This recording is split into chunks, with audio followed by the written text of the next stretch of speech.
નમસ્કાર દોસ્તો, વિડીયોમાં ફરી એક વખત તમારું સ્વાગત કરું છું। ફરી એક વખત આજે સંસદ ભવનની અંદર ભારતીય જનતા પાર્ટીના નેતાઓની ધુલાઈ થઈ ગઈ છે। કઈ વાતને લઈને ધુલાઈ થઈ છે? તો આ ભારત એક એવો દેશ છે કે જેટલો અધિકાર ભારતની અંદર હિન્દુઓનો છે એટલો જ અધિકાર માઇનોરિટી મુસ્લિમ સમાજને પણ મળે છે। આ વાતને લઈને સંસદ ભવનની અંદર જોરદાર બહેસ થઈ ગઈ। ભારતીય જનતા પાર્ટીના નેતાઓનો તો માનો હોશ ઉડી ગયા। 5 મિનિટના વિડીયોએ ભારતીય જનતા પાર્ટીના નેતાઓના હોશ ઉડાવી દીધા। સ્પીકરમેન પણ બરાડા પાડતા રહી ગયા, પરંતુ સુમનલાલ ફરી એક વખત આજે બેકાબુ થયા છે। પરંતુ રામજીલાલ સુમન એસપી ઉત્તર પ્રદેશ ફરી એક વખત આજે બેકાબુ થયા છે અને ભારતીય જનતા પાર્ટીની જે ધુલાઈ કરી નાખી છે। દોસ્તો, સમય કાઢીને થોડો વિડીયો પૂરેપૂરો જોજો, તમને પણ ખ્યાલ આવશે કે જે વાત કરી છે એ 100% સત્ય વાત કરી છે કે ભારત દેશની અંદર જેટલો અધિકાર હિન્દુઓનો છે એટલો જ અધિકાર મુસ્લિમ સમાજનો પણ છે। ત્યારે આ વાતને લઈને જોરદાર બહેસ થઈ ગઈ છે। સંસદ ભવનની અંદર એક આમ સન્નાટો છવાઈ ગયો છે જ્યારે રામજીલાલ ભાષણ કરવા માટે ઊભા થયા અને ભારતીય જનતા પાર્ટીના નેતાઓના તો કેવા હાલ થયા છે। સૌપ્રથમ દોસ્તો આપણે એ વિડીયો પર એક નજર નાખીએ।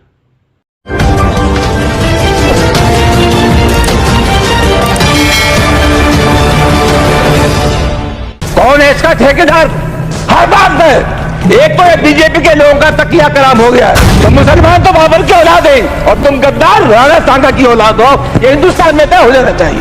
संसदीय मर्यादाओं का ध्यान रखिए। ये देश किसी के बाप का देश है। हिंदुस्तान में विभिन्न जातियों के धर्मों के लोग रहते हैं।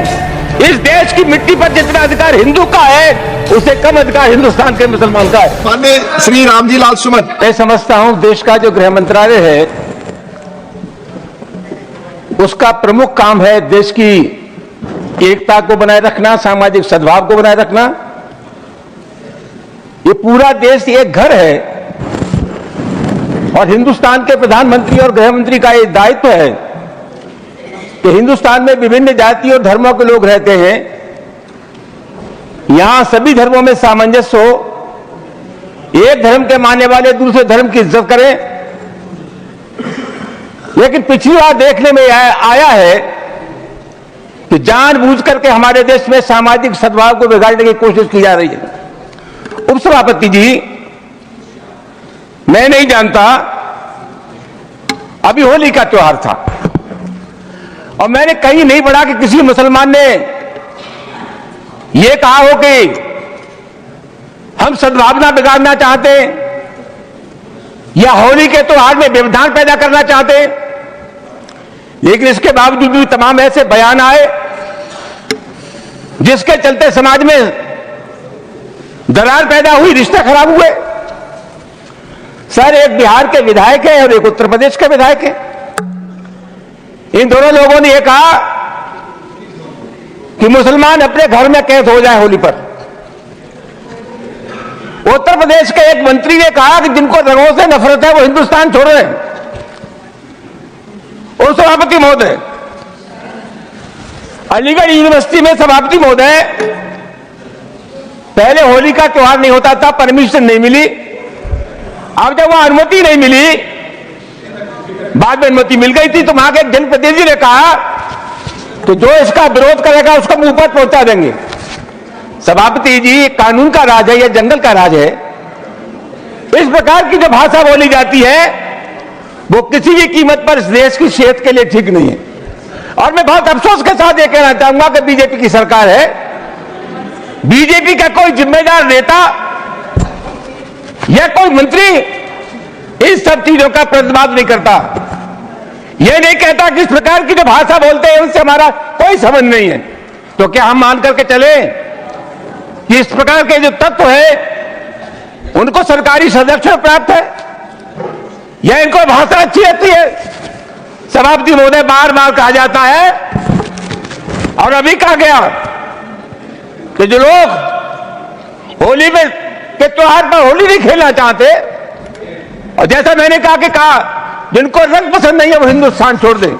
उपसभापति महोदय, मैं आपके मार्फत से जानना चाहूंगा, ये देश किसी के बाप का देश है? हिंदुस्तान में विभिन्न जातियों के धर्मों के लोग रहते हैं।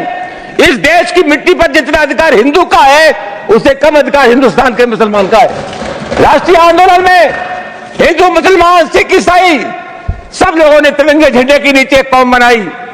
आखिरी मुगल बादशाह जफर, उसके बेटों का सर कलम कर दिया गया, बादशाह जफर के पास भेज दिया गया और अंग्रेजों ने कहा, दमदमे में दम नहीं, अब खैर मांगो जान की, यह जफर ठंडी पड़ी अब तेग हिंदुस्तान की। बूढ़े बादशाह जफर ने कहा, गाजियों में बू रहेगी जब तक ईमान की, तक से लंदन तक चलेगी तेग हिंदुस्तान की। सभापति महोदय, कौन है इसका ठेकेदार? हर बात में एक तो बीजेपी के लोगों का तकिया कलाम हो गया है सभापति महोदय, ये मुसलमान, इनमें बाबर का डीएनए है। उप सभापति महोदय, मैं जानना चाहूंगा कि बाबर का डीएनए मुसलमान में है। हिंदुस्तान का मुसलमान तो बाबर को अपना आदर्श मानता नहीं है, वो तो मोहम्मद साहब को अपना आदर्श मानता है, सूफी संतों की परंपरा को अपना आदर्श मानता है। लेकिन सभापति महोदय, मैं जानना चाहूंगा कि बाबर को लाया कौन? बाबर को इब्राहिम लोदी को हराने के लिए राणा सांगा लाया था। तो मुसलमान तो बाबर की औलाद है और तुम गद्दार राणा सांगा की औलाद हो, ये हिंदुस्तान में तय हो जाना चाहिए। अगर बाबर की तो आलोचना करते हैं, राणा सांगा की आलोचना नहीं करते। सभापति महोदय, ये बहुत, सभापति महोदय, ये देश की एकता आप अनुभवी आदमी है, बातचीत में संसदीय मर्यादाओं का ध्यान रखें, संसदीय मर्यादाओं का ध्यान रखें। जो भी चीजें संसदीय मर्यादा के अनुकूल नहीं है, आजादी की लड़ाई में गुलामी की थी सभापति महोदय। Your time is over, you please it. तो आ विडियो बाबते તમારું શું કહેવું છે કે જેટલો અધિકાર ભારત દેશની અંદર હિન્દુ સમાજનો છે, એટલો જ અધિકાર મુસ્લિમ સમાજનો પણ છે। કારણ કે આઝાદીની લડાઈમાં હિન્દુ, મુસ્લિમ, શીખ, ઈસાઈ બધા જ લોકોએ બલિદાનો આપ્યા છે, એમના પૂર્વજોએ બલિદાનો આપ્યા છે। તો આપણે એ તો ચોક્કસપણે ન જ કહી શકીએ કે આ ફક્ત ભારત દેશ હિન્દુઓનો છે। જે રીતે સંસદ ભવનની અંદર આજે જે મગજમારી જે જોરદાર થઈ અને ભારતીય જનતા પાર્ટીના જે હાલ થયા છે, એ બાબતે તમારું શું કહેવું છે મને કોમેન્ટ બોક્સમાં દોસ્તો કોમેન્ટ કરીને ચોક્કસથી જણાવજો। આજના વિડીયો બસ આટલું જ। નમસ્કાર।